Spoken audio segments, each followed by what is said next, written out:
आता नवरात्रीचे उपवास ना संपायला आले आणि संपायला आले की काहीतरी वेगळं खावंसं वाटतं. त्यावेळी अर्धी वाटी साबुदाणे आणि अर्धी वाटी वरई घ्यायचे.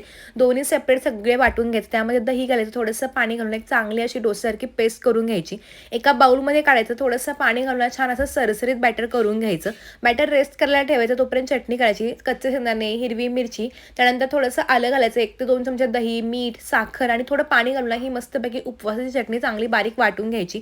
वरून ना मस्तपैकी तुपामध्ये जिऱ्याची फोडणी देऊन छान अशी उपवासाची चटपटीत चटणी आपली तयार झाली. तोपर्यंत डोसाचं बॅटर पण बघा अगदी चांगलं रेस्ट झालं होतं. चवीनुसार मीठ घातलं, सगळं बघा चांगलं मिक्स करायचं. डोसाला चांगला रंग येऊन थोडीशी पिठी साखर घातली. तवा चांगला तापला की पाण्याचा हापकारा मारून टिश्यू पेपरने पुसून घ्यायचा. गॅस बारीक करून ना अगदी डोसा पातळ होईपर्यंत पसरवून घ्यायचा. वरची बाजू कोरडेली की छान तूप सोडायचं. छान असा हा उपवासाचा कुरकुरीत डोसा तयार होतो आणि चटणी सोबत तर अप्रतिम लागतो. तुम्ही एकदा जरूर ही रेसिपी करून बघा. आजची रेसिपी आवडली असेल तर व्हिडिओला लाईक करून व्हिडिओ कोणत्या गावातून पाहता हे कमेंट करून सांगायला विसरू नका. धन्यवाद.